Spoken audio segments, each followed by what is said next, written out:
నమస్తే. తెలంగాణలో పార్లమెంట్ ఎన్నికల తర్వాత ఎమ్మెల్సీ ఎలక్షన్స్ వస్తున్నాయి. సో, ఈ ఎమ్మెల్సీ ఎలక్షన్ చాలా వరకు రాష్ట్రమంతా ఇటు అధికార పార్టీ కావచ్చు, లేదా ప్రతిపక్ష పార్టీలు కావచ్చు, చాలా వరకు ప్రతిష్టాత్మకంగా తీసుకున్నాయని చెప్పుకోవచ్చు.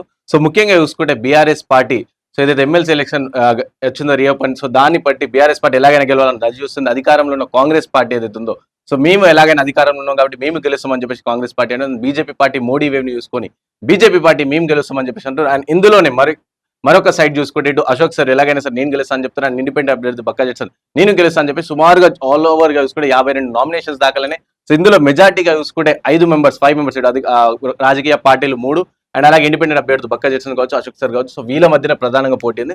సో ప్రస్తుతం మనతో వీటన్నిటిపైన మాట్లాడడానికి అశోక్ సార్ ఉన్నారు. అంటే అక్కడ ఎమ్మెల్సీ అభ్యర్థి అశోక్ సార్ ఉన్నారు. మాట్లాడదాం. సార్ నమస్తే సార్. నమస్తే సార్. ఫస్ట్ గా చెప్పండి, నేను రూమ్ లో ఎంట్రీ అయ్యేటప్పుడు మీరు ఏదో పోలీస్ ఆఫీసర్ తో కాల్ మాట్లాడుతారు. ఏంది ఏదో కేసు సంబంధించి పోలీసులతో నేను భయపడా అని చెప్పి చెప్తున్న పరిస్థితి ఏంది సార్ అది?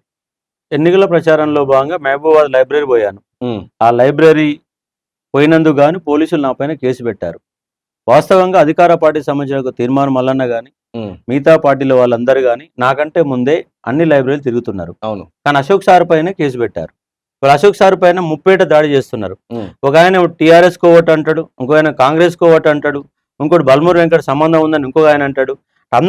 అందరు ప్రధాన పార్టీలే అశోక్ సార్ పైన ఇవాళ దాడి చేసే సందర్భం కనబడుతుంది. అంటే దీన్ని బట్టి విద్యార్థులలో రోజు రోజు పెరుగుతున్న ఒక రెస్పాన్స్ కారణంగా నా పైన 37 దాడి జరుగుతుంది. మొన్నటి వరకు వ్యక్తిగతంగా దాడి చేసినటువంటి వీళ్ళు ఇవాళ పోలీసులతో కూడా దాడి చేసే ఒక ప్రయత్నం చేస్తున్నారు. మహబూబాబాద్ పోలీస్ స్టేషన్ నా పైన కేసు నమోదు చేశారు ఇప్పుడు. సో అంటే వాళ్ళు రెస్పాన్స్ గురించి అడిగారు, అంటే మిమ్మల్ని రమ్మంటే మీరు రానని చెప్పడం జరిగింది. ఎందుకంటే ఇప్పుడు ఎన్నికల ప్రచారంలో ఉన్నాను కదా, ఎన్నికల ప్రచారం అయిపోయాక 27 తారీఖు అయిపోతుంది, ఎన్నికల ఓటింగ్ అయిపోయాక మీ దగ్గరకు వస్తానని చెప్పేసి వాళ్ళకి వివరణ ఇవ్వడం జరిగింది. ఓకే. సో ఇప్పుడు సార్ మన మెయిన్ టాపిక్ వచ్చేసాం. సో చెప్పండి సార్, ఎట్లా జరుగుతుంది అంటే మీరు ఇప్పటికే ప్రచారంలో వెళ్తారు, విద్యార్థుల నుంచి స్పందన ఎలా ఉంది? విద్యార్థులకి అద్భుతమైన స్పందన వస్తుంది. ఎక్కడ ఏ లైబ్రరీ పోయినా పూలతో స్వాగతం పలుకుతా ఉన్నారు. అసలు వాళ్ళకెళ్ళి దొరుకుతున్నట్టు స్పందన చూసి నా కళ్ళే చెమ్మగిల్లుతున్నాయి. ఎందుకంటే గత 14-15 ఏళ్ల పాటు ఒక జర్నలిస్ట్గా పనిచేసిన, ఒక 10 ఏళ్ల పాటు ఒక టీచింగ్ వృత్తిలో ఉన్న, దాంతోపాటు ఒక 4 ఏళ్ల సంది విద్యార్థుల సమస్యలపైన కొట్లాడుతున్నా. ఇవన్నీ నేపథ్యంలో ఆ విద్యార్థుల సమస్యలపై స్పందించిన కారణంగా వాళ్ళకి వచ్చే రెస్పాన్స్, మనం ఎన్ని కోట్లు ఖర్చు పెట్టినా కూడా ఇలాంటి రెస్పాన్స్ రాదు. కానీ చాలా సంతోషం అనిపిస్తుంది. గెలిపోవడంతో సంబంధం లేకుండా నిరుద్యోగుల కోసం కొట్లాడే వ్యక్తి అశోక్ సార్. రేపు ఎన్నికల ఫలితాలు ఎలా ఉన్నా, ఎందుకంటే 200% అశోక్ సార్ గెలుస్తాడు. ఎమ్మెల్సీగా గెలిచినంత మాత్రాన ఎమ్మటే ఒక సంతకం పెడితే 2 లక్షల ఉద్యోగాలు ఏం రావు. అవును. కానీ ఎమ్మెల్సీ అనే పదవి ఒక ప్రభావితం చేసే పదవి. ఎవరిని? ప్రభుత్వాన్ని ప్రభావితం చేయడానికి ఒక ప్రెజర్ గ్రూప్ గా ఉపయోగపడే పదవి తప్ప ఇంకేం లేదు. కాకపోతే ఎమ్మెల్సీ అనే పదవి వస్తే నా వాయిస్ పవర్ పెరుగుతుంది మాట్లాడే విధానానికి. మామూలుగా పోతే పోలీసులు అనే వాళ్ళు కానీ మంత్రులు కానీ ఎవరు రెస్పాన్స్ గారు, అదొక ఎమ్మెల్సీగా పోతే రెస్పాన్స్ కావడానికి అవకాశం ఉంటుంది. ఇవాళ సాధారణంగా ఉన్నాను కాబట్టి నా పైన వాళ్ళు పోలీసులు కేసు పెట్టారు. అది ఒక అధికార పార్టీలో ఉంటే కేసు పెడతారా? పెట్టారు. ఎందుకంటే బలహీనంగా ఉన్నవాడు ఎవడైతే ఉంటాడో వానిపైన దాడి చేసే ప్రయత్నం జరుగుతుంది. ఇవాళ టీఆర్ఎస్ వాళ్ళు అశోక్ సార్ పైన దాడి చేస్తున్నారు, కాంగ్రెస్ వాళ్ళు దాడి చేస్తున్నారు, ఇండిపెండెంట్ అభ్యర్థులు నా పైన దాడి చేస్తూ ఉన్నారు. అంటే అశోక్ సార్ యొక్క మద్దతు ఉంటేనే కదా. ఎందుకంటే 52 మంది ఉంటే 52 మందిలో అశోక్ సార్ పైన ఎందుకు ఫోకస్ పెట్టారు? మిగతా ప్రధాన పార్టీల వాళ్ళు పార్టీల పైన ఫోకస్ పెట్టుకోవాలి, కానీ అశోక్ సార్ పైన ఫోకస్ పెట్టి ఎప్పుడో 2 సంవత్సరాల క్రితం దిగినటువంటి ఒక 1 ఇయర్ బ్యాక్ దిగినటువంటి ఫోటోని ఇవాళ పెట్టి ఈయన టీఆర్ఎస్ వాళ్ళని కలిసినారని చెప్తాను. ఉద్యమ కాలంలో ఆ గ్రూప్ 2 గందరగోళాలు ఉన్నప్పుడు ఎల్బీ నగర్ సుధీర్ రెడ్డి ఎమ్మెల్యేని కలిశాము. ఎవరితో కలిసిన? నిరుద్యోగులందరితో కలిసినప్పుడు వాళ్ళు ఏదో పార్టీ కార్యక్రమం చేస్తుంటే నేను మాట్లాడే సందర్భంలో దూరంగా ఉంటే ఆ 2 ఫోటోలు కలిపేసి ఆయన సుధీర్ రెడ్డిని కలిశాడు. ఇప్పుడు ఎన్నికల టైంలో కలిసినామా? అది చెప్పాలి కదా. అంటే ఈ విధంగా ఒక బ్లేమ్ చేసి ఈయన ఆ పార్టీ కోర్టు ఈ పార్టీ, ఏ పార్టీ కోర్టు కాదు, అశోక్ సార్ నిరుద్యోగుల కోవట్టు. నిరుద్యోగుల ఎజెండాని మోస్తున్న అశోక్ సార్ పైన గెలిచే అవకాశాలు 200% ఉండడంతో అందరి దృష్టి అశోక్ సార్ వైపు మళ్ళీ. ఇప్పుడు సో ప్రత్యర్థులు భయపడుతున్నారు అనుకుంటారా అశోక్ సార్? 100% భయపడుతున్నారు. ఎందుకంటే ఇవాళ నిజంగా అశోక్ సార్కి ఆ మద్దతు దొరకకపోతే మీరు ఒక ఛానల్గా, ఒక టీవీ ఛానల్ ఇక్కడ దాకా మీరు రారు. మద్దతు దొరుకుతుంది కాబట్టి అశోక్ సార్ వైపు వస్తున్నారు. 100% విజయం అన్నదే. ఏ విధంగా గెలుస్తా అనుకుంటారు సార్? ఎందుకంటే ఇప్పుడు ఒకవైపు అధికార పార్టీ ప్లస్ ఎలాగైనా సరే తీర్మార్ మల్లన్న, మెయిన్ గా చూసుకుంటే తీర్మార్ మల్లన్న అక్కడ హైలైట్ అవుతారు. ఎలాగైనా సరే గెలవాలని చెప్పేసి చెప్తున్న పరిస్థితి. సెకండ్ ప్లేస్ లో కూడా ఉన్న పర్సన్. ఎలా మీరు ఎదుర్కోబోతున్నారు? అధికార పార్టీ ఎమ్మెల్యేలు 32 మంది, 34 మంది ఎమ్మెల్యేలు ఉంటే 32 మంది కాంగ్రెస్ వాళ్ళు ఉన్నారా? కానీ 32 మంది ఎమ్మెల్యేలు ఎవరు కూడా తీన్మార్ మల్లన్నకు సహకరించారు. ఎందుకు సహకరించారంటే అలా సగం మంది ఎమ్మెల్యేలు తీన్మార్ మల్లన్న బాధితులు. ఓకే, అందరిని బ్లాక్ మెయిల్ చేసి డబ్బులు వసూలు చేసిన సందర్భాలు, పెద్ద పెద్ద నేతలు బ్లాక్ మెయిల్ చేసిన సందర్భాలు. అంటే ఒక బ్లాక్ మెయిలర్ కనుక రేపు అధికారంలోకి వస్తే రేపు 30 ఈ కొంతమంది అలా సగం మంది ఎమ్మెల్యే బ్లాక్ చేసిన ఆయన బ్లాక్ చేసినటువంటి ఈయన రేపు 119 ఎమ్మెల్యేలను కూడా అని ఒక అమ్మకానికి పెట్టే ఒక ప్రయత్నం కూడా జరుగుతుంది. వాళ్ళందరూ బ్లాక్ మెయిల్ చేసి డబ్బులు వసూలు చేయడానికి సిద్ధంగా ఉంటారు. రేపు వాళ్ళ నెత్తిలో ఆడే ప్రయత్నం జరుగుతుంది. నాకు ప్రోటోకాల్ అంటాడు, అదంటాడు, ఇదంటాడు. పది దగ్గర వాళ్ళు చికాకు పెట్టే ప్రయత్నం చేసే వ్యక్తి తీన్మార్ మల్లన్న. అంటే ఒక యూట్యూబ్ ఛానల్ అడ్డం పెట్టుకొని, సోషల్ మీడియా అడ్డం పెట్టుకొని కేసీఆర్ ప్రభుత్వం తిట్టడం తప్ప ఇప్పటి వరకు నిరుద్యోగుల గురించి ఏ రోజన్నా తీన్మార్ మల్లన్న మాట్లాడిండా? ఎన్నడూ మాట్లాడలే. ఒక్కరోజు రోడ్డు ఎక్కలే, ఒక్క ధర్నాలో పాల్గొనలే. 14 పేపర్ లీక్ అయితే నువ్వు టీవీ ఛానల్లో పడుకున్నావు తప్ప నిజంగా రోడ్డు మీదకి వచ్చినవా? టీఎస్పీసీ ముట్టడి కాడికి వచ్చినవా? రిజర్వేషన్లు అన్యాయం జరుగుతుంటే 2.5 లక్షల మందిని వాళ్ళ గ్రౌండ్ పట్టుకొచ్చిన నేను. జీవో నెంబర్ 46 బాధ్యత రోడ్డు మీద తిరుగుతున్నావు. ఒక్కరోజన్నా రోడ్డు మీదకి వచ్చిన వాళ్ళకైనా మద్దతు తెలిపినావా? వాళ్ళ తరఫున పోట్లాడినావా? అసలు నీకు ఏ అర్హత ఉందని వీళ్ళు ఎమ్మెల్సీగా పోటీ చేస్తున్నావు? 8 ఏళ్ల క్రితం పోటీ చేసిన నువ్వు ఇప్పటిదాకా నిరుద్యోగులకు సంబంధించిన సమస్యలే నీకు తెలియదు, సబ్జెక్టే తెలియదు, జీరో నాలెడ్జ్, ఏమి తెలియకుండా ఒక బ్రోకర్ గా ఉన్నటువంటి ఈయన ఇవాళ ఎమ్మెల్సీగా పోటీ గెలుస్తాను సందర్భంలో కనబడతా ఉంది. విద్యార్థులంతా గమనిస్తారు, పట్టభద్రులంతా గమనిస్తారు. పట్టభద్రులు అనేవి చదువుకున్న వాళ్ళు, తెలివైన వాళ్ళు. పోయినసారి నిన్ను నమ్మి మోసపోయి నిన్ను సెకండ్ ప్లేస్లో ఇచ్చారు. ఈసారి కనీసంగా డిపాజిట్ కూడా రాకుండా నేను వెనకబడేస్తారు. నీకు దమ్ము ధైర్యం ఉంటే రూపాయి ఖర్చు పెట్టకుండా అశోక్ తో పోటీ చేయను. నేను చెప్పాను సబ్జెక్టు మీద నిలబడదాం. ఎలా నిలబడతాను? మీద పోటీకి వస్తావా? నీ ఛానల్కి వస్తాను చెప్పిన, నీ ఛానల్కి వస్తాను చెప్పిన, ఆర్ట్స్ కాలేజ్కి వస్తాను చెప్పిన, 10 టీవీకి నేను వస్తాను, నువ్వు రాలే, తోకముడిచి పారిపోయినావు. ఎందుకంటే ఇక్కడ సబ్జెక్ట్ లేదు. అసలు నువ్వు ఎమ్మెల్సీ అనే దానికి నువ్వు పోటీ చేయడానికి అర్హత లేదు. ఎమ్మెల్యే కావాలి, ఎంపీ కావాలి, ఎమ్మెల్సీ కావాలి. నీకు ఏ పదవి కావాలి? ఫస్ట్ నీకు ఎమ్మెల్యే కావాలా, ఎమ్మెల్సీ కావాలి? రెండింటిలో ఏదో చూస్ చేసుకోవాలి కదా. ఎమ్మెల్యే టికెట్ ఇవ్వతే ఎమ్మెల్సీ కావాలి. ఎమ్మెల్సీగా గెలిచి నువ్వు చట్టసభలో ఏం వినిపిస్తావు? నీకు ఏం తెలుసా? అని గ్రూప్ 2 గురించి తెలుసా? గ్రూప్ 3 గురించి తెలుసా? గ్రూప్ 1 గురించి తెలుసా? గ్రూప్ 4 గందరగోళాన్ని తెలుసా? వాళ్ళ జైల్లో మన ఇంగ్లీష్ మీడియం పెట్టిరు, తెలుగు మీడియం కోసం నేను కొట్లాడి తీసుకొచ్చిన. నువ్వేనా అట్లా నేను కొట్లాడినవా? అసలు నీకు అర్హత ఏంటి? అసలు తీన్మార్ మల్లన్న అనే వ్యక్తికి అసలు అర్హత లేదు, ఎమ్మెల్సీగా పోటీ చేయడానికి అర్హత లేదు. ఆ విషయం నిరుద్యోగులంతా గమనిస్తా ఉన్నారు. దాంతో అశోక్ సార్ పైన విమర్శలు ఎక్కువ పెట్టిండు తీన్మార్ మల్లన్న. అంగిలాగు నినాదంతో ముంగటికి వెళ్తా, నేను ప్రశ్నించే గొంతుక ప్రజలు చేసిరు నన్ను తీన్మార్ మల్లన్న అన్నట్టు కదా. ఆయన అంగిలా సిద్ధాంతంగా అందరు అంగిలాగులు ఊడబిక్తారు. రేపు రాష్ట్రం మొత్తం ప్రజలకు అంగిలాగులు ఊపడే సిద్ధంగా అయిన ఆయన ఎమ్మెల్యే అంగిలాగులు ఊడబిక్తాడు. రేపు ఇలా ఈయన గెలిపిస్తే ఎమ్మెల్యే అంగిలాగు ఊడబిక్తాడు. ఎందుకంటే వాళ్ళందరినీ అట్లా ఒక మోసం చేత, బ్లాక్ మెయిల్ చేత, ఒక బ్లాక్ మెయిలర్ ని ఏ విధంగా ఎన్నికల్లో మీరు టికెట్ ఎట్టిచ్చారు? అసలు ఫస్ట్ కాంగ్రెస్ పార్టీ వాళ్ళు సిగ్గుండాలి. ఫస్ట్ కాంగ్రెస్ పార్టీ సిగ్గుండాలా? మీ ముఖ్యమంత్రి ఏమన్నాడు? ఇంకా చాలా పొడుగుంటావు అన్నాడు. ఉత్తమ్ కుమార్ తిట్టిండు, కోమరెడ్డి వెంకరెడ్డిని తిట్టిండు, రాజగోపాల్ని తిట్టిండు. మరి వాళ్ళ సంఘనాక్తంగా పోయి మళ్ళీ వాళ్ళు మాట్లాడుతుంటే పబ్బం పెట్టుకుంటూ సిగ్గు అనిపించాలి కదా. ఊసరవల్లిలాగా నువ్వు యారుంటావో తెలియదు, రేపు గెలిస్తే కూడా కాంగ్రెస్ ఉంటే కూడా తెలియదు, నువ్వు ఎటుపోతా కూడా తెలియదు. అలాంటి వ్యక్తి ఇవాళ ఊసరవెల్లి రంగులు మారుస్తూ పడుతున్న వ్యక్తి ఇలా ఎన్నికల్లో పోటీకి వస్తున్నారు. విద్యార్థులు అనే వాళ్ళు ఈసారి జాడిచి కొడతారు. నేను ఎక్కడ ఉంచాలో అక్కడ ఉంచుతారు. మళ్ళీ రాజకీయాలకే పనికి రాకుండా నేను చేయడానికి ఆ నిరుద్యోగులంతా సిద్ధంగా ఉన్న అంశం గమనిస్తే నీకు అర్థమవుతుంది నీకు. సో ఇంతకుముందు మీరు మాట అన్నారు సార్ మాట్లాడుతుంటే, అంటే ఎమ్మెల్యేలను బ్లాక్ మెయిల్ చేసే వ్యక్తి తీన్మార్ మల్లన్న చెప్పేసి, ఒకవేళ గెలిస్తే కూడా 119 మంది ఎమ్మెల్యేలను కూడా బ్లాక్ మెయిల్ చేస్తారు. అవును. సో అందుకని ఇక మాకు తప్పదు అని చెప్పేసి కాంగ్రెస్ పార్టీ నిలబెట్టి, అలాగే కాంగ్రెస్ పార్టీ వదిలిన బాణం కానీ మీ మళ్ళీ అంటారు. కాంగ్రెస్ పార్టీ బాణం అయితే మరి తీన్మార్ నేను ఎందుకు మాట్లాడతా? తీన్మార్ నేను మాట్లాడాను కదా. కాంగ్రెస్ పార్టీని వ్యతిరేకించింది, ఆ మొట్టమొదటిసారిగా ఉద్యమ గలాన్ని పెట్టింది అశోక్ సార్. టీఆర్ఎస్ గవర్నమెంట్ ఏ విధంగా కొట్లాడిండో కాంగ్రెస్ అంతే కొట్లాడతారు, ఎక్కడ తేడా ఏం రాదు. ఇవాళ 703 పోస్టులు గ్రూప్ 2 ఉద్యోగాలు ఉన్నాయి. ఒక పోస్ట్ పెంచకుండా నువ్వు డేట్ ఎట్టిస్తావు? గ్రూప్ 3 పోస్ట్ పెంచకుండా డేట్ ఎట్టిస్తావు? మీరు 2 లక్షల ఉద్యోగాలు ఇస్తాను, ఒక పోస్ట్ పెంచకుండా డేట్ ఎట్టిచ్చారు. ఇవాళ గ్రూప్ 1 60 పోస్టులు పెంచారు. మీకున్న ప్రభుత్వానికి గత ప్రభుత్వానికి తేడా ఏంటి? ఏరుకోరి నిరుద్యోగులంతా నువ్వు పెద్ద మేనిఫెస్టో పెట్టుకున్నావు కదా. ఏది నీ మేనిఫెస్టో? ఏది ఇంప్లిమెంటేషన్? ఏది నీ ఇయర్ క్యాలెండర్? ఏది గురుకుల ఉద్యోగాలు? గురుకుల అపార్ట్మెంట్ ఆగం ఇచ్చినావు, మరి ఎందుకు ఉద్యోగం ఇవ్వలే? జీతం ఎందుకు ఇవ్వట్లేవు? అంటే నీ ఎన్నికల కోసం ఆగం చేసి గురుకులాలను రోడ్డు పడేసినావు, వాళ్ళ బతుకులు ఆగం చేసిరు. ఇప్పుడు 60 రోజులు దాటిపోయింది, మళ్ళీ ఇచ్చిన నియమ కొత్తలు చెల్లవు. ఇప్పుడు మళ్ళీ కొత్తగా ఇవ్వాలి మళ్ళా. అంటే ఇది అలా పరిపాలన. అంటే గత ప్రభుత్వం వేసిన 9200 ఉద్యోగాలు 80% కావట్లేదు. వీళ్ళు 2 లక్షల ఉద్యోగాలు ఎట్టింపుతారు చెప్పండి.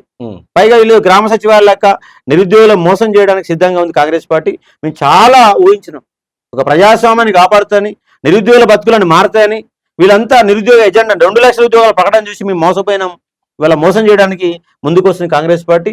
అంటే మోసపోతే వాళ్ళు ఇంకతో మోసం ఉన్నటువంటి అంతకు మించిన మోసగాడికి ఒక టికెట్ ఇచ్చి వాళ్ళ ప్రజల ముందు పంపే ఒక ప్రయత్నం చేస్తుంది. విద్యార్థులు గమనించాలని కోరుతా ఉన్నా.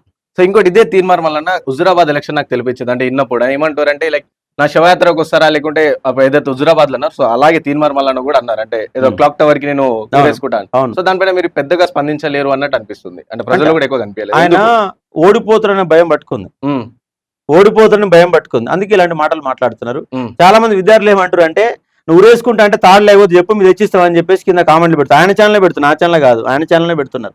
అంటే పరిస్థితి ఎట్లుందో అర్థం చేసుకునే ఒక ప్రయత్నం చేయవచ్చు. అంటే ఆయన బ్లాక్ మెయిల్ చేయడమే నెంబర్ 1 అబ్బా. ఆయన చేసింది పిహెచ్డి దేంట్లో, బ్లాక్ మెయిల్. తెలంగాణ మూవ్మెంట్ పైన పిహెచ్డి చేసుకుంటే ఆయన బ్లాక్ మెయిలింగ్ లో పిహెచ్డి చేశాడు. ఇక పిహెచ్డి చేసినాక ఎలాంటి వ్యక్తులు ఏం మాట్లాడితే ఏం మాట చెప్పండి.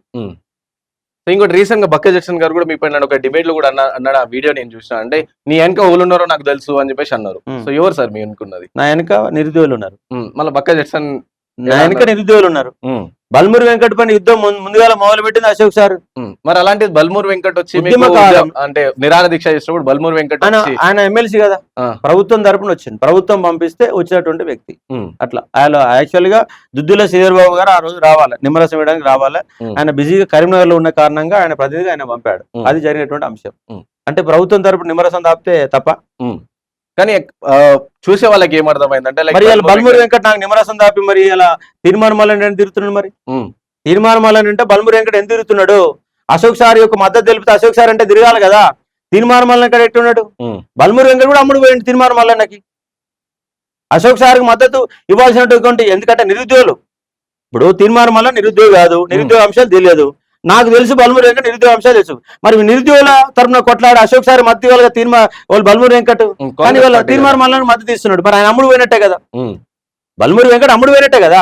ఒక నిరుద్యోగ అంశాల మీద కొట్లాడిన బల్మూరి వెంకట్ నిరుద్యోగుల తరఫున పోటీ చేసి అశోక్ సార్ మద్దతు ఇవ్వకుండా నువ్వు ఒక బ్లాక్ మేయర్కి ఏ విధంగా మద్దతు ఇస్తావు నువ్వు? అంటే దీని బల్మూరి వెంకట్ కూడా అమ్ముడు పోయినట్టుగా నేను భావిస్తున్నా. ఇవాళ రియాజ్ ఉన్నాడు, రియాజ్ కూడా అమ్ముడు పోయిండు. నిరుద్యోగుల గురించి మాట్లాడే వీళ్ళు మరి అలా మీకు శాతం అయితే అధికార పదవులు పొందిన మీరు ఇప్పటిదాకా గ్రూప్ 2 ఉద్యోగాలు ఎందుకు పెంచాలా? గ్రూప్ 2 ఉద్యోగాలు ఎందుకు పెంచాలా? జీవో నెంబర్ 40 ఎందుకు రద్దు చేయరు? మీరు ప్రభుత్వం తరపున ఉన్నారు ఎందుకు మాట్లాడారు? నిరుద్యోగుల తరపున ఉన్నారు ఎందుకు మాట్లాడారు? శాత కావడం లేదా? శాత కావతే రాజీనామా చేయండి. మీరు ప్రభుత్వంలో ఈ పనులు చేయించలేకపోతే రాజీనామా చేయండి. శాసన మండలి తరపున ఆయన ఎమ్మెల్యేల తరపున ఎన్నికయ్యండు, నిరుద్యోగుల సంబంధం లేదు. మరి నిరుద్యోగం నుంచి ఎందుకు మాట్లాడుతున్నాడు? నిరుద్యోగుల గురించి బల్మూరి వెంకట్ మాట్లాడు ఎన్ఎస్సీ రాష్ట్ర అధ్యక్షుడు మాట్లాడుతున్నాడు. మాట్లాడు. మరి మాట్లాడిన బ్లాక్ మెయిల్కి ఎట్లా సపోర్ట్ చేస్తావు నువ్వు? అంటే పార్టీ సిద్ధాంతం అంటావా? మరి పార్టీ సిద్ధాంతం అయితే మరి అశోక్ సార్ మరి బల్మూరి వెంకట్ ఎట్లా వదిలిన బాణం అవుతాడు చెప్పండి? వదిలిన బాణం అయితే నా తరపున వచ్చి నా వెనక నిలబడి ప్రచారం చేయాలా? మరి ప్రచారం చేసినా మరి ఏమన్నా నీ తరపున నీ సమావేశాలు మీటింగ్ పెట్టుకుంటుంది కదా. ఒక ఆయన కాంగ్రెస్ పార్టీ కోవట్ అంటాడు, ఇంకో ఆయన టీఆర్ఎస్ కోవట్ అంటాడు. మరి ఏంది 30 దాటి నా పైన చెప్పండి? అంటే వాళ్ళు ఓడిపోవడానికి సిద్ధమైనారు. తెలిసిపోయింది వాళ్ళకి మా వల్ల కావడం లేదు కాబట్టి గెలుస్తున్నాడు అశోక్ సార్ పైన అబండాలు వేయాలన్న లక్ష్యంతో. అటు టీఆర్ఎస్ వాళ్ళేమో కాంగ్రెస్ కోవట్ అంటాడు, కాంగ్రెస్ వాళ్ళేమో టీఆర్ఎస్ కోవట్ అంటాడు, ఈయనేమో బక్క జడ్సన్ ఏమో బల్మూరి కోవట్ అంటాడు. అంటే ఇంతమంది దాడి చేస్తారు అశోక్ సార్ పైన.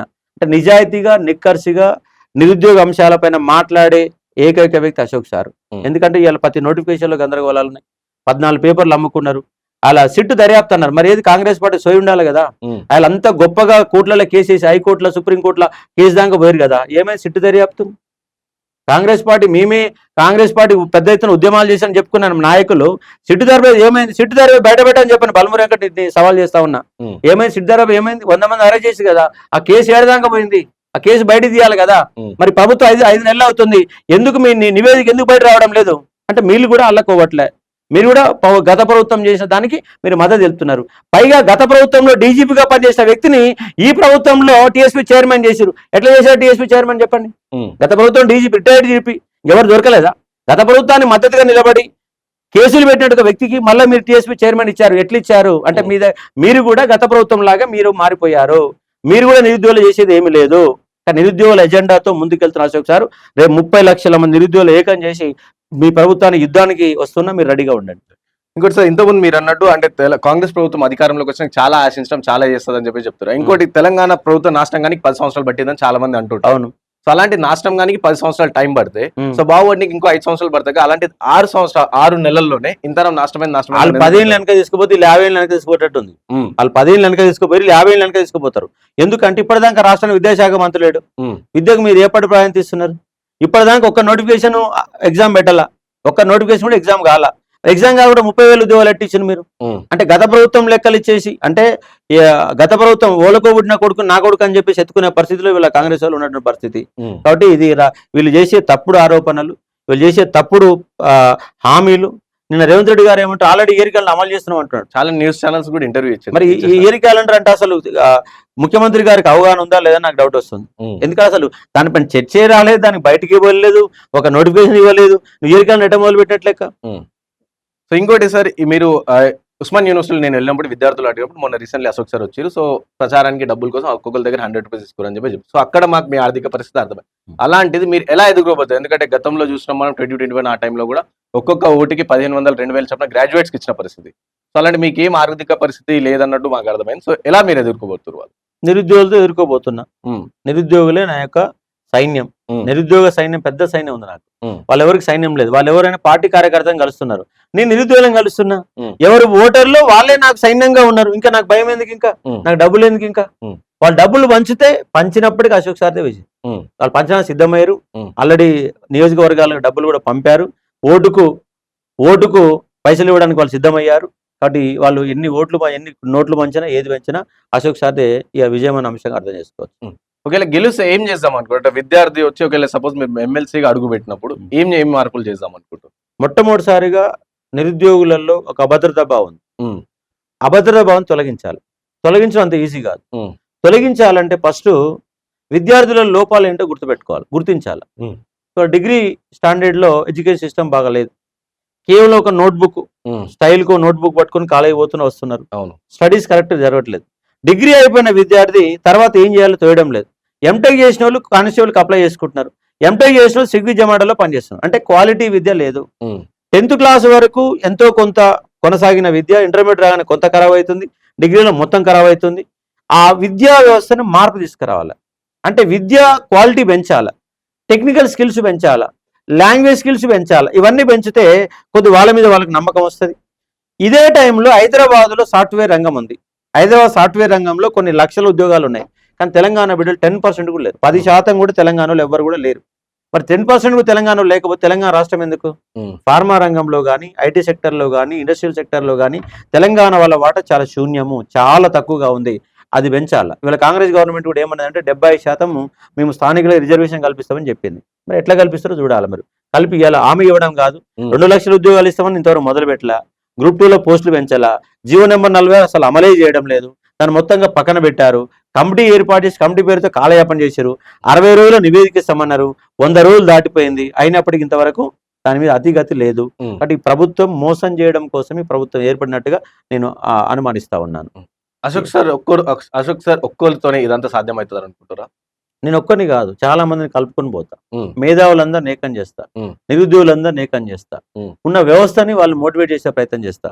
నా ఆన్లైన్ విద్య ద్వారా అవసరమైతే ఉచితంగా వాళ్ళకి వివిధ రకాల కోర్సులు డిజైన్ చేసి ఇచ్చే ప్రయత్నం చేస్తా.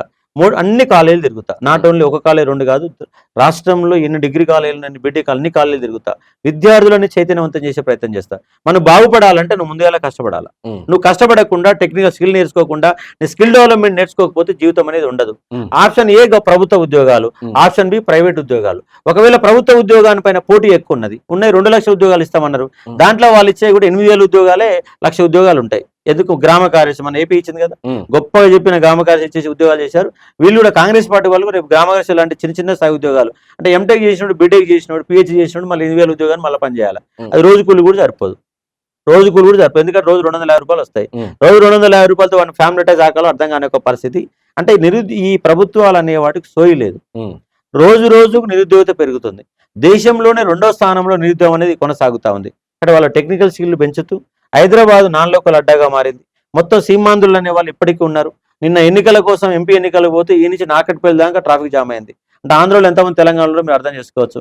అటు బెంగళూరు అయిపోతే శామీర్పేట దాకా ట్రాఫిక్ జామ్ అయిపోయింది. అంటే ఇప్పటికి కూడా పేరుకు తెలంగాణ రాష్ట్రం వచ్చింది, కానీ దీంట్లో సీమాంధ్రులు అడ్డాగా ఉండిపోయి ఉద్యోగాలు వాళ్ళే కొడుతున్నారు, బిజినెస్లు వాళ్ళే చేస్తున్నారు. గత గవర్నమెంట్ టిఆర్ఎస్ గవర్నమెంట్ ఆంధ్రులకి మొత్తంగా ఈ కాంట్రాక్ట్లు అప్పచెప్పిన సందర్భం కాబట్టి వచ్చింది భౌగోళిక తెలంగాణ వచ్చింది, కానీ నిజంగా వాస్తవికంగా నిరుద్యోగ తెలంగాణ పోగొట్టాలంటే నాన్ లోకల్ అడ్డాగా ఉన్న హైదరాబాద్ని లోకల్గా మార్చాలి. 75% స్థానిక కోట ఇవ్వాలా. దాంతోపాటు విద్యార్థి అనే టెక్నికల్ స్కిల్, లాంగ్వేజ్ స్కిల్స్ పెంచాలా. వాళ్ళని ఆ పరిశ్రమకు, ఆ యొక్క సాఫ్ట్వేర్కు, ఆ యొక్క సాఫ్ట్వేర్ కంపెనీకి, ఈ ఫార్మా కంపెనీకి అనుగుణంగా విద్యార్థి తయారు ఒకటైతే, రెండవది కంపల్సరీగా తెలంగాణ వాళ్ళకు ఉద్యోగాలు ఇవ్వాలన్న డిమాండ్ రెండవది. ఈ రెండు కోణాలలో నా పోరాటం కొనసాగబోతుంది ముందు ముందు. ఇంతకుముందు మీరు అన్నట్టు అంటే ప్రతిపక్షం పార్టీ కావచ్చు, బీఆర్ఎస్ కావచ్చు, కాంగ్రెస్, సో అందరు కలిసి నా మీద కక్ష కట్టి నన్ను ఓడించాలని చెప్పేసి చూస్తున్నారు అని చెప్పేసి అంటారు. ఒకవేళ మీరు గెలిస్తే వీళ్ళందరూ సపోర్ట్ చేస్తారు అనుకుంటారు, ఎందుకంటే మీరు అన్నారు అలాంటప్పుడు ఎలా చేస్తారు? ఎవరు వీళ్ళు పార్టీలు సపోర్ట్ చేయరు, మేధావులంతా సపోర్ట్ చేస్తారు. పార్టీల సపోర్ట్ కాకుండా మేధావులు సపోర్ట్ చేస్తారు. ఒకవేళ పార్టీలు కూడా కలిసి వస్తాం, నిజంగా అయినా జెన్యున్ ఫైట్ చేస్తానని కలిసి వస్తే కలుపుకొని పోతాం. ఎందుకంటే నా సమస్య వచ్చినప్పుడు ఎమ్మెల్యే సుధిరెడ్డిని కలిసినాం, సమస్య వచ్చినప్పుడు బల్మూరు వెంకట్ కలిసినాం, సమస్య వచ్చినప్పుడు ఇంకో నేతను కలిసినాం. వీళ్ళందరూ కూడా కలిసి తీసుకొని పోయినాం, వినతి పత్రాలు ఇచ్చినాం, మంత్రులను కలిసి అన్ని రకాలు కలిసినాం. అప్పుడు ప్రభుత్వంలో ఉన్న మంత్రులను కలిసి తప్పవుతుందా? కాబట్టి ఈ విధంగా వాళ్ళు దీన్ని పాత పోటులు అడ్డం పెట్టుకొని వాళ్ళని బ్లాక్ మెయిల్ చేసే ఒక ప్రయత్నం చేసే సందర్భం కనబడుతుంది. ఎందుకంటే వాళ్ళు స్వతహాగా బ్లాక్ మెయిలర్స్ కాబట్టి. అండ్ మీరు ఈ ఎమ్మెల్సీ ఎలక్షన్స్ కోసమే ఈ సంవత్సరం నుంచి మీరు వెలుగులోకి వచ్చి అంత ముందు అంత సైలెంట్ అయిపోయారని చెప్పేసి ప్రజలు అంటారు. నేను 4 ఏళ్ళు ఎత్తు కొట్లాడు. ఎస్ఐ కానిస్టేబుల్ 2.5 లక్షల మంది గ్రౌండ్ కోల్ పట్టుకొచ్చారు. జీవో నెంబర్ 46 మీద ఒళ్ళు కొట్లాడారు. తప్పుడు క్వశ్చన్లు వచ్చినట్టు ఒళ్ళు కొట్లాడినారు. అంతకుముందు కొట్లాడినా. కాకపోతే ఏంటంటే నాకు యూట్యూబ్ ఛానల్ అనేది 2020లో పెట్టాను. యూట్యూబ్ ఛానల్ ఉంది కాబట్టి బయటకు వచ్చింది. అంతకుముందు క్లాస్ రూమ్లలో ప్రతి క్లాస్ రూమ్ లో చెప్పిన, 2016లో చెప్పిన, 2023లో రాబోయే ఒక యుద్ధం నిరుద్యోగ యుద్ధం, నిరుద్యోగ విప్లవం రాబోతుంది. మొట్టమొదటి తిరుగుబాటు నిరుద్యోగులకి వస్తుందని చెప్పినాం. అది ఎంతో కొంత అంటే పూర్తి స్థాయిలో రాలే, కొంత స్థాయిలో వస్తేనే గవర్నమెంట్ కూలిపోయింది. రేపు పూర్తి స్థాయిలో ఈ నిరుద్యోగ విప్లవం, నిరుద్యోగ ఉద్యమం కనుక బలంగా ఏర్పడితే ఏ ప్రభుత్వాలు దాని కింద నిలబడవు. ఎందుకంటే డిగ్రీలు అయిపోవాలి, రోజు సంవత్సరానికి లక్షల మంది బయటకు వస్తారు, కానీ ఉపాధి మార్గాలు లేవు. చదువుకు తగిన హోదా దగ్గర ఉద్యోగం వస్తలేదు.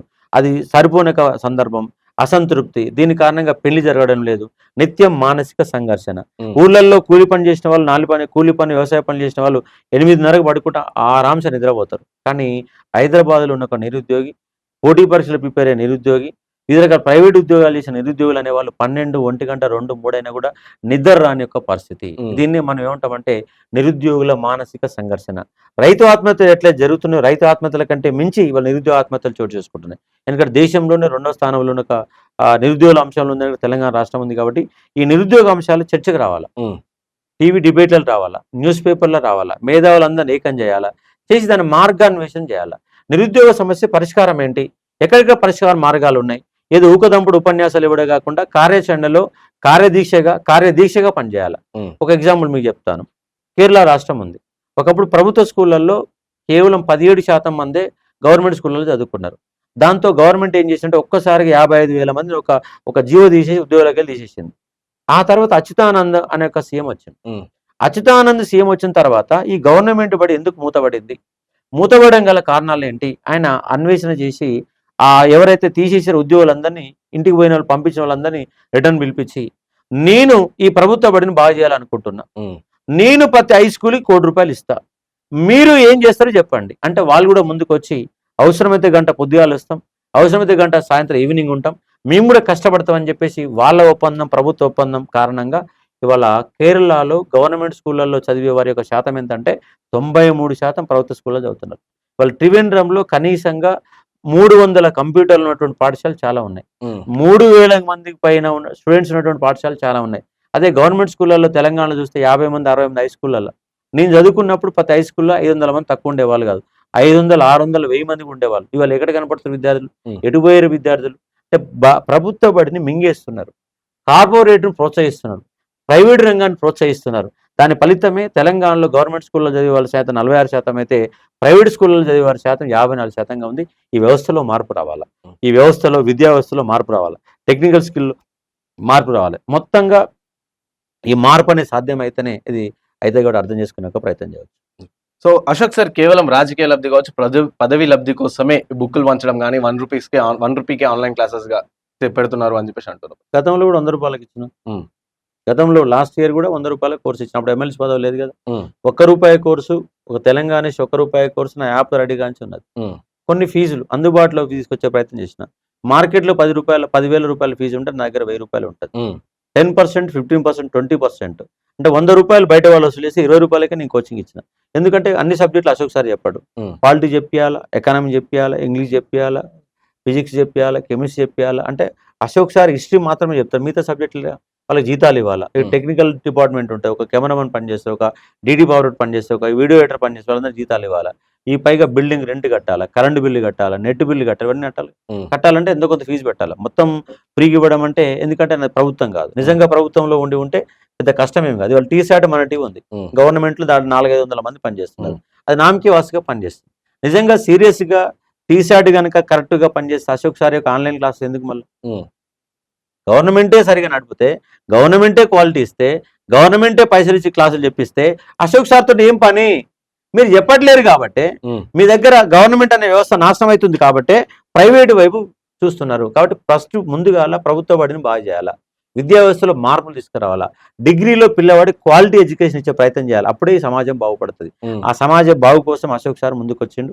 వాస్తవంగా నేను పోటీ చేయాలని అనుకోలేదు, అసలు పోటీ చేయాలనే ఉద్దేశం కూడా లేకుండే. కానీ మే 27వ తారీఖు నాడు, మన ఏప్రిల్ 27వ తారీఖు అనౌన్స్మెంట్ వచ్చింది. ఏం అనౌన్స్మెంట్ అంటే నోటిఫికేషన్ వస్తుంది, 2వ తారీఖున నోటిఫికేషన్ వస్తుందని చెప్పేసి అనౌన్స్మెంట్ వచ్చిన తర్వాత నాకు వందలాది ఫోన్ కాల్స్, మెసేజ్లు, వాట్సాప్ కాల్స్ వచ్చిన కారణంగా అప్పుడు స్పందించాను. విద్యార్థులు ఇంతమంది డిమాండ్ చేస్తున్నారు, మీకు ఖర్చు లేకపోతే ఖర్చులో కూడా ఇస్తామని సార్ చెప్పేసి వాళ్ళు అంటున్న సందర్భంలో మనం మాట్లాడగలిగే స్థితిలో ఉండి సమస్య పరిష్కారం చూపే స్థితిలో ఉన్నప్పుడు మనం పారిపోవడం ఎంతవరకు కరెక్ట్? అంటే పారిపోకుండా ఫైట్ చేద్దాం, ఈ నిరుద్యోగుల కోసం పోరాటం చేద్దాం అన్నటువంటి ఒక లక్ష్యంతో ఎన్నికల్లో బరిలో దిగాను. వాస్తవంగా ఇది రాజకీయ పదవి కాదు, విద్యావంతులకు సంబంధించినటువంటి ఒక పదవి. ఇది రాజకీయ పదవి కాదు, విద్యావంతుల గురించి మాట్లాడడానికి ఒక వేదిక. ఆ వేదిక కోసమే నేను ఇప్పటివరకు ఎమ్మెల్యే పోటీ చేసినా, నేను ఎంపీగా పోటీ చేసినా, ఏడా పోటీ చేయలే కదా. నిజంగా రాజకీయాలు రావాలంటే ఎమ్మెల్యే పోటీ చేయొచ్చు కదా, ఎంపీగా పోటీ చేయొచ్చు కదా. అది కూడా చిన్న నియోజకవర్గం. ఎమ్మెల్సీ అనేది 34 నియోజకవర్గాల మధ్యలో ఉన్నటువంటి ఒక నియోజకవర్గం. రాజకీయ పదవులు కావాలంటే ఎన్నో అవకాశాలు ఉంటాయి. నేను వార్డు మెంబర్ చేయలే, సర్పంచ్ చేయలే, ఏడా పోటీ చేయలే. ఇవాళ నేను ఓన్లీ ఎమ్మెల్సీ పదవి కంటే నిరుద్యోగులకు సంబంధించి దానిపైన అవగాహన ఉంది, సిలబస్ పైన అవగాహన ఉంది, నోటిఫికేషన్ల పైన అవగాహన ఉంది, సబ్జెక్టు పైన అవగాహన ఉంది, వాళ్ళ తప్పులు వచ్చే అంశాలపైన అవగాహన ఉంది, అన్ని నిలదీసే శక్తి ఉంది. ఇవన్నీ ఉన్నప్పుడు మనం పారిపోతే ఎంతవరకు కరెక్ట్? కాబట్టి విద్యార్థుల డిమాండ్ మేరకే అశోక్ సార్ ఎన్నికల్లో పోటీ చేస్తుండు. ముందు ఎమ్మెల్సీ పదవి రిజల్ట్తో సంబంధం లేకుండా మరో 20 ఏళ్ల పాటు ఈ నిరుద్యోగుల కోసం అశోక్ సార్ కొట్లాడతాడు. వెనక పోయే పరిస్థితి లేదు. వాళ్ళ మహబూబాబాద్లో కేసు పెట్టారు, మరి 27 తారీఖు వరకు ఎన్ని కేసులు పెడతారో నాకు తెలియదు. కేసులు పెట్టడానికి కూడా ముందుకు వస్తుంది గవర్నమెంట్. అంటే కేసులు కూడా పెడుతున్నారంటే మనకు ప్రభుత్వం కూడా భయపడుతున్న అంశం అర్థం చేసుకోవాలి. అశోక్ సార్ మూసేయాలా, కనపడకుండా చేయాలా అనే ఉద్దేశంతో, ఎన్నికల్లో కూడా ప్రచారం చేయకుండా అడ్డుకోవాలనే ఉద్దేశంతో నా పైన ఇలా మహబూబాబాద్ పోలీస్ స్టేషన్లో కేసు నమోదు. సో ఇఫ్ సపోజ్ ఎమ్మెల్సీగా గెలిస్తే మీ ఫ్యూచర్ అంటే డిసైడ్ అయ్యారా ఫ్యూచర్ కార్యాచరణ ఇట్లా చేయాలి, ఇట్లా చేద్దాం అనుకుంటున్నా, మొదటి సంతకం దీనిపైన పెడదాం అనుకుంటున్నా? సంతకాలు గింతకాలు ఏముండదు, ముఖ్యమంత్రి పదవి కాదు కదా సంతకాలు పెట్టి ఏమంటే అమలు చేస్తుంది. అంటే ఇట్లా పోదామని చెప్పేసి నాది ఒకటే, తెలంగాణలో 30 లక్షల మంది ఉన్నారు. గవర్నమెంట్ ఉద్యోగాలు 1,00,000 మాత్రం 2 లక్షల వరకు ఉంటాయి. అప్పుడు మరి ప్రైవేట్ ఉద్యోగ రంగంలో ఇబ్బందులు వస్తాయి కదా. ఒకవైపు ప్రభుత్వ ఉద్యోగాలకు సంబంధించి ఒక తర్ఫీదునిస్తూనే ప్రైవేట్ లో కూడా స్కిల్ డెవలప్మెంట్ ప్రోగ్రామ్ పెట్టాలి. ఫస్ట్ స్కిల్ డెవలప్మెంట్ ప్రోగ్రామ్ పెట్టాలి. ఆ స్కిల్ డెవలప్మెంట్ ద్వారా హైదరాబాద్ లో ఎలాంటి ఉద్యోగాలు ఉన్నాయి, ఇండస్ట్రీలు ఏమున్నాయి, ఏ టైప్ ఆఫ్ ఉద్యోగానికి ఏమొస్తుంది అన్న నేపథ్యంలో ఒక చర్చ పెట్టి ఆ చర్చ ద్వారా సమాజంలో పరిష్కార మార్గాలు కనుగొనాలనే ఆలోచనతో ఉన్నాను. విద్యార్థులకు ఏం చెప్తారు మీరు? అంటే మీకు ఓటు ఎందుకు వేయాలి సార్ అని అంటే ఏం చెప్తారు? Blackmailers, brokers, blackmailers, లక్షల కోట్ల రూపాయలు, 100 కోట్ల రూపాయలు సంపాదించుకునే వాళ్ళు, ఊసరవెల్లి లాంటి వాళ్ళు, పార్టీలు మారే వాళ్ళు, విద్యా వ్యవస్థ పైన అవగాహన లేని వాళ్ళు, నోటిఫికేషన్ తెలియని వాళ్ళు, ఏ సబ్జెక్ట్ పైన అవగాహన లేని వాళ్ళు ఎన్నికల్లో పోటీ చేస్తున్నారు. అలాంటి వాళ్ళని గుర్తించండి. ఎవరైతే నిరుద్యోగుల కోసం కొట్లాడుతారో, నిజంగా రియల్ ఫైట్ చేస్తారో, వాళ్ళ గురించి అవగాహన ఉందో అసలు వాళ్ళు ఎన్నుకోండి. ప్రజాస్వామ్యాన్ని పరిరక్షించండి. ఖచ్చితంగా మే 27వ తారీఖు మీరు ఎక్కడ ఉన్నా, ఏ హైదరాబాద్లో ఉన్నా, జిల్లా కేంద్రంలో ఎక్కడ ఉన్నా, కంపల్సరీగా ఓటు హక్కును ఉపయోగించుకోండి. ఆ ఓటును కూడా పవిత్రమైనది. ప్రజాస్వామ్యంలో పవిత్రమైనది ఓటు బ్యాంకే. ఎందుకంటే ఓటు అనేది బలమైన ఆయుధం కాబట్టి. ఒక దుర్మార్గంగా, నియంతృత్వంగా, నిర్బంధకాండ కింద కొనసాగిన టీఆర్ఎస్ గవర్నమెంట్ కూలిపోయి వాళ్ళ కాంగ్రెస్ గవర్నమెంట్ అధికారంలోకి వచ్చింది. అంటే ఓటు అనేది చాలా విలువైనది. ఆ ఓటు విలువను కనుక మీరు గుర్తిస్తే, నిజంగా నిరుద్యోగుల కోసం ఎవరు కొట్లాడుతారో, ఎవరికి అవగాహన ఉందో అలాంటి వాళ్ళ వ్యక్తులను ఎన్నుకోండి. బ్రోకర్లను, జోకర్లను ఎన్నుకోవద్దని రిక్వెస్ట్ చేస్తా ఉన్నా. కాబట్టి మీరు యోగ్యులైనటువంటి, అక్షర జ్ఞానులైనటువంటి నిరుద్యోగులు కాబట్టి, ఉద్యోగులు కాబట్టి, మీకు అవగాహన ఉన్నది కాబట్టి సరైన అభ్యర్థిని ఎన్నుకోవాలని కోరుతా ఉన్నా. ఆ ఉద్యమ కొట్లాటలో అశోక్ సార్ ముందు వరుసలో ఉన్నాడు.